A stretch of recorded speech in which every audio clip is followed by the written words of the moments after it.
What is up, everyone? Welcome to another episode of Backup Fantasy Sports. It is Wednesday, February 21st. My name is Ewan, and on today's episode, we're going to get into some F1 fantasy with some bold predictions, kind of F1 and F1 fantasy related slant for today's final preseason episode with testing starting this week. It is very exciting. The game launched last week. Hand on heart, I am recording this on Friday, February 16th, as I am off on vacation tomorrow. So it's a little pre-recorded. Hopefully nothing breaks before this episode publishes, but I will be getting this out on Wednesday before testing.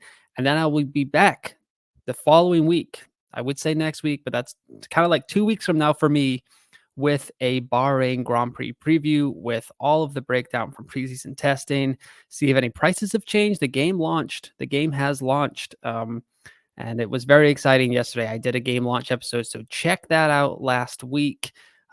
Pretty happy with how the first 3 teams turned out, but so much more to learn with preseason testing right around the corner. But we're going to get right into it here. So I've got 3 bold predictions for every team. I've got their standings in F1 and F1 Fantasy from 2023 and their 2024 F1 price point. While we are talking about F1 Fantasy, do join my league, Backup Fantasy Sports League. The league code is P3DA4NLOX08. So make sure to get yourself in there before the season starts. Haas starting off, going in reverse constructor standings order from the 2023 season. So Hülkenberg finished 16th, 17th in F1 Fantasy. He comes in at 6.4. Haas have 2 of the 3 cheapest drivers in the game this season. 6.4 for Hülkenberg, 6.2 for Magnussen, and Haas is tied with Williams for the cheapest constructor on the grid. I don't imagine a lot of us are going to be going there to begin the year, although the pricing is quite tough with very high priced assets kind of taking a big chunk out of our budget this season already. The 3 bold predictions for Haas: team scores less than 12 points in the Constructors Championship, which it scored last week. It's going to finish dead last again, and neither driver is going to be on the team in 2025, as I think Gene Haas will be kind of looking to clear the house, see if they can get any youth drivers in there, get some experience, see what's going on. So I do not predict a very good season for Haas, which is not exactly a strong start to the bold predictions episode, but that is where we're at. There's not a lot to kind of go off of to predict some good times for the American outfit in 2024. Kick Sauber, the green, is all over the place, but Bottas and Zhou Guanyu, I think they're going to do all right. Zhou Guanyu finished 13th in F1 Fantasy last year. He actually comes in more expensive than his Finnish teammate for the 2024 season. 6.6 for Zhou Guanyu, 6.4 for Valtteri Bottas, and the team is 6.6, just above Williams and Haas and the constructors. Very green. We still don't know, as of this recording, Friday, February 16th, what they're really going to be called. I'm still going to call them Sauber, Kick Sauber, whatever we want to say. Stake seems like they're having some problems with their sponsorship licensing, so I don't know enough about that, but it sounds like it's not going well. So the green team on the grid is in a little bit of bother already.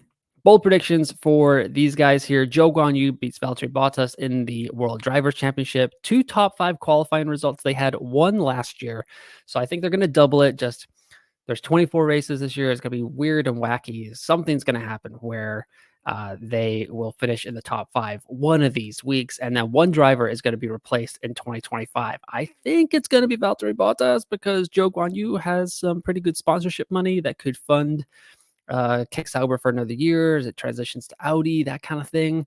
I think Bottas could be on his way out with a wild, silly season ahead of us.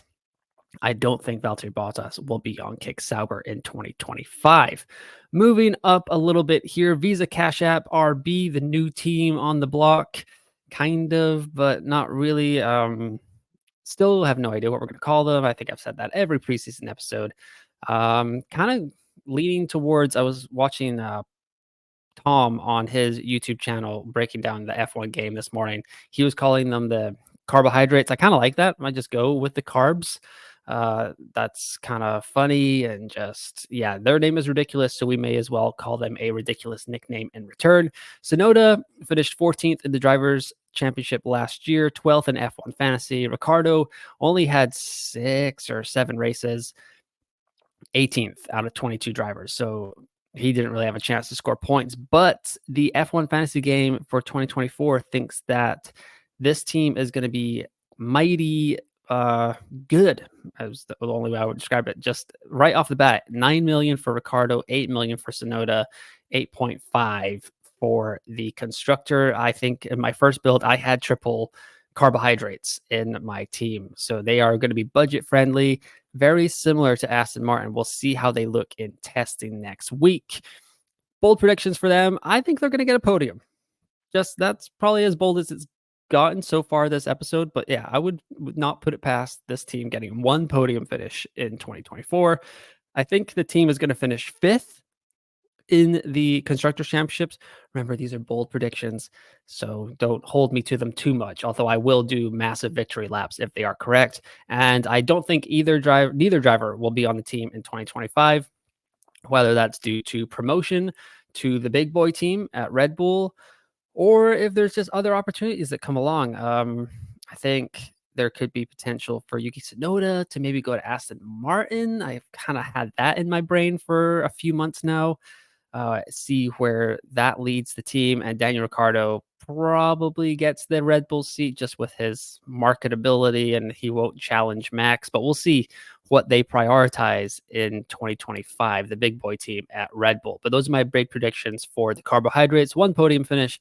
They finished 5th in the Constructors' Championship, and neither driver on the team in 2025. Here we go. Williams. Logan Sargent finished 21st out of 22 drivers in the F1 standings last year, only ahead of Nick DeVries. F1 Fantasy, he was dead last. He finished with negative 17 points on the season, and he comes in as the cheapest driver on the grid this season, 5.5 million for the American. Alexander Albon, a surprisingly cheap asset, 7 million. He performed way above that, 13th in the driver standings in F1 and 14th in F1 Fantasy last season. Has some phenomenal drives in the second half of the year. I think he's going to be very popular. I think he's up to 65, 70% rostered in most teams already, just within 24 hours of the game launching. So everyone kind of sees what a good value Alexander Albon could be.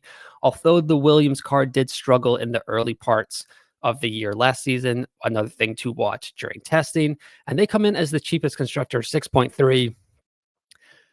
While it's tempting, I just don't think we can trust Logan Sargent, and they're just not going to score enough points to really be worth all that. I mean, even just taking up a valuable slot, not even because they're the cheapest, but we want to be scoring a lot more points than Williams is going to offer, especially with the risk of a Logan Sargent DNF. We'll see if that trend continues in his second season. Bold predictions for Williams. Sargent has 2 top 10 finishes, and like legit top 10 finishes, not like qualification top 10 finishes like he got in Austin when Lewis Hamilton and Charles Leclerc were DQ'd after the race. I think he gets 2 top 10 finishes because I do believe the Williams will take steps forward this season. Albon gets a top 5 finish. Excellent defender. All we need is a weird qualifying followed by like a wet race, and I think he can get it done. Straight line speed for Williams is not a problem. So, and Albon is a phenomenal defensive driver. So I think he can smash and grab a top 5 finish this year. And Sargent scores positive F1 fantasy points this season. That is what I believe he can do. Negative 17 last year, just cut back on the silly DNFs. I mean, even if he just set times in Q1 last year, I think he would have gotten to at least -2. I think he, in 3 instances last year, he did not set a time in Q1 and got -5 points. So that just got to cut out those silly mistakes, and you can easily get into the positive points, Mr. America. Once again, I will be tweeting out all during preseason testing. I'll be on vacation for that part as well, but I'll be around. So follow me on X at UNFPL. like and subscribe to the channel. And don't forget the league code right down there to join the league. I think there's already about 40 people in there. So let's try and get that over 100. Let's see how competitive this league can be for 2024.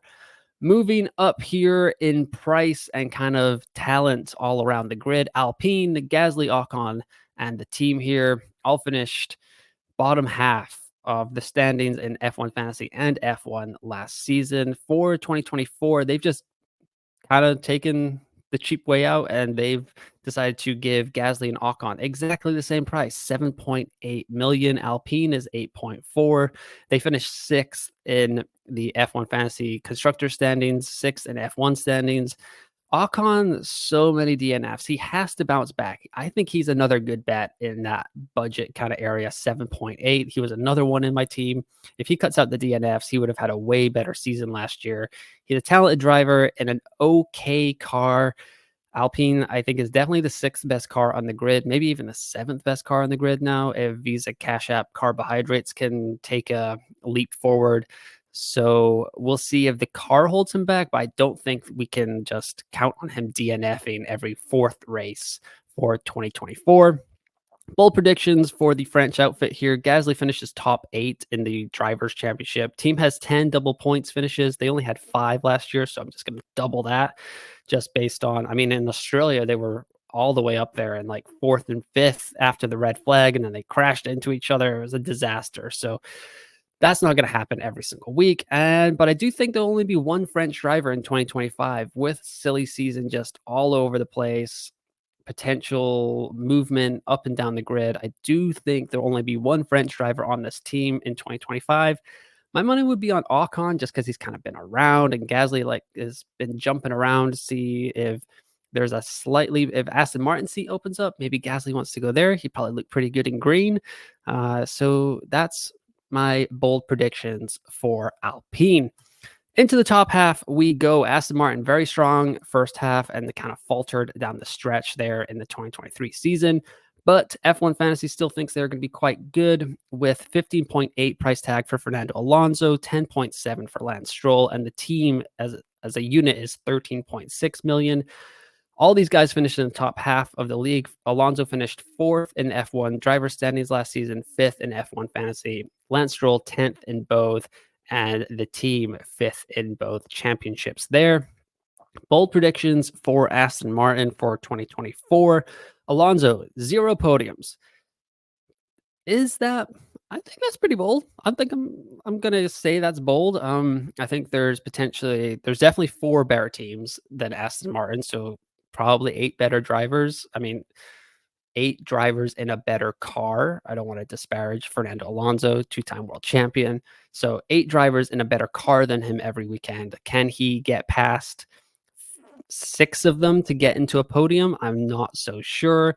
I think the team finishes 6th in the World Constructors Championship because I think Visa Cash App Carbohydrates are going to kind of jump up there, kind of pass them by.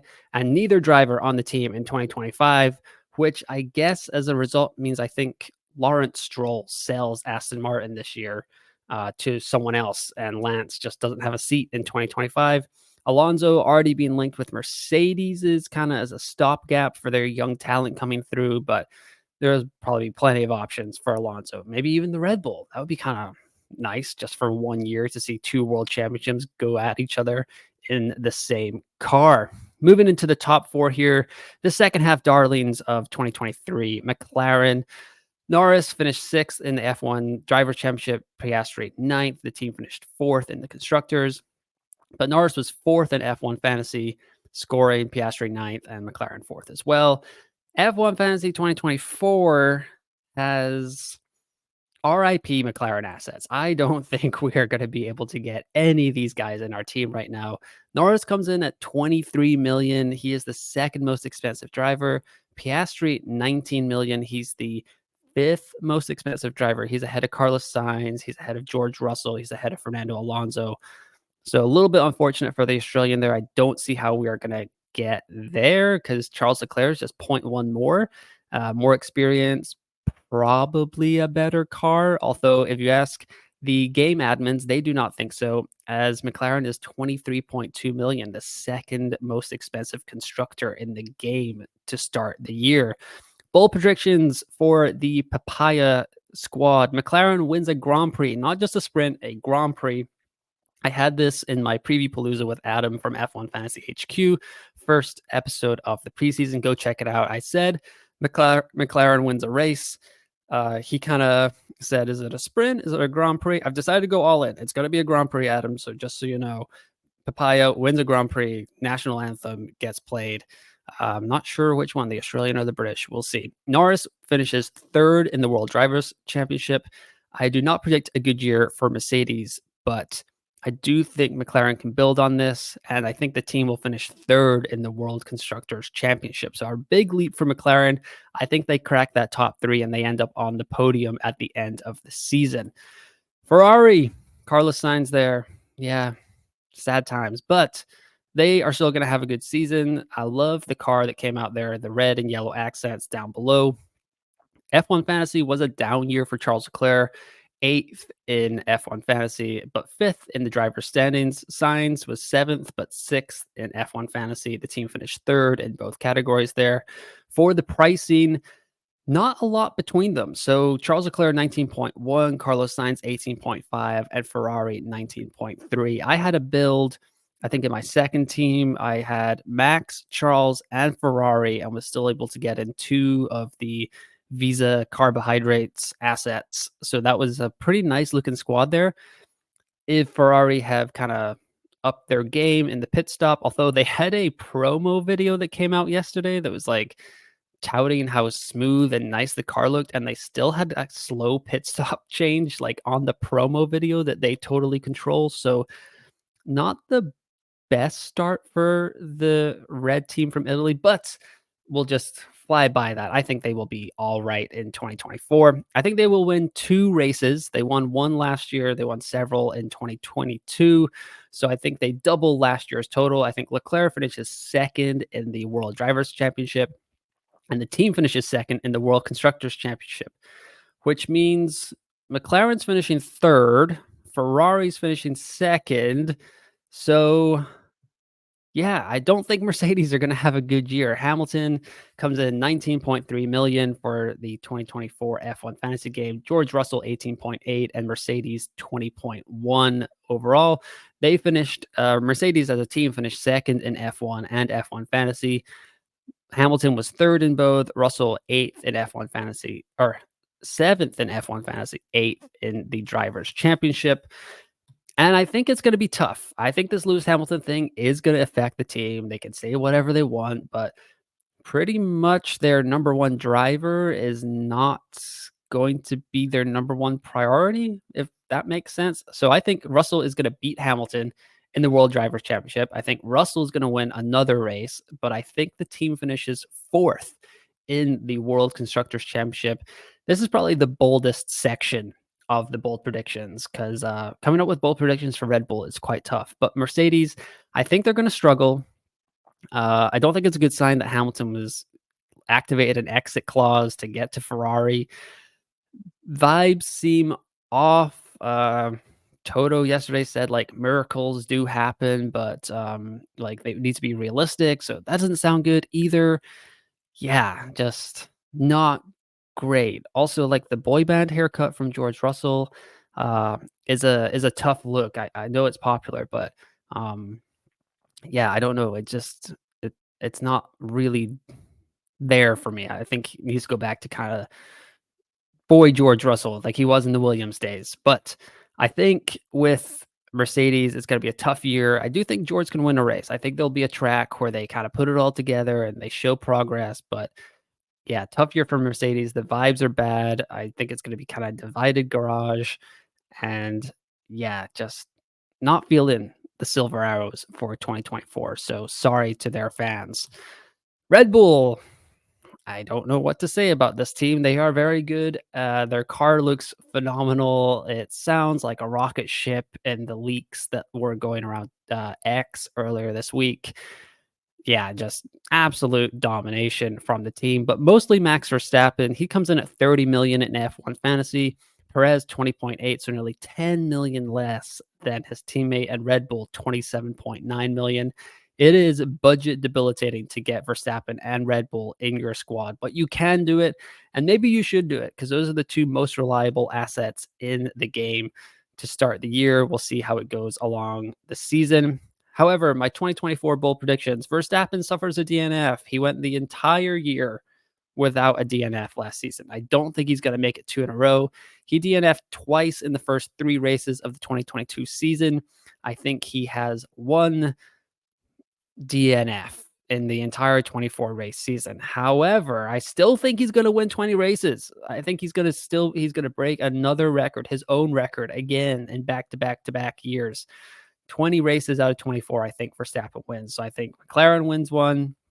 I think Ferrari wins two, and Mercedes wins one, and Verstappen wins the other 20. I don't think Perez finishes on the podium for the World Drivers' Championship, and he says goodbye to Red Bull as he finds a payday on a midfield team for 2025. But yeah, it's kind of hard to make bold predictions for Red Bull because they keep blowing things out of the water, and they are a fantastic team that already looks to have a fantastic car.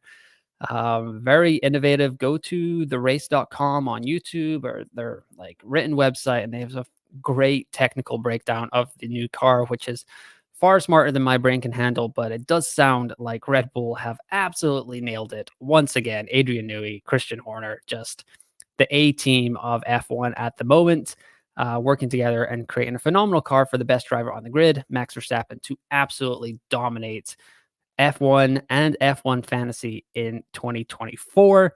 Don't forget to join my league there. Actually, let's just get that code back up one more time. P3DA4NLOX08. If you're listening on the podcast side, I will link it in the description below the episode as well. So you have that to kind of just copy and paste into the F1 fantasy game. But that's going to wrap up the preseason coverage. I think this is episode 6 or 7 if you include the emergency game launch episode that I did. Go check that out, but go check out all the preseason coverage. Most of it is evergreen. Some of it develops as the breaking news comes along about Lewis Hamilton, the contract extensions for Charles Leclerc and Lando Norris. But a lot of kind of good, like tracking the trends. That was definitely a fun episode to kind of look back at all the data. So I would highly recommend that one, the game launch episode, and this one, the bold prediction. So tell your friends, tell your family, like and subscribe to the channel, the podcast, wherever you are listening and watching. Good luck for the next week and a half ish, I guess, while I'm on vacation.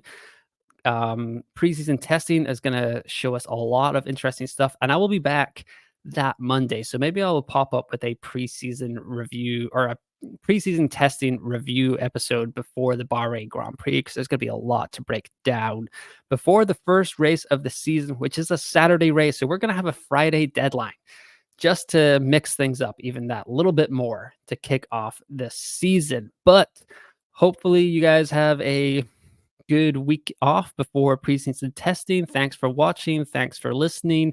Follow me on X at UNFPL. Like and subscribe. Said that all over again. But once again, thanks for listening. Thanks for watching. And I will talk to you next time.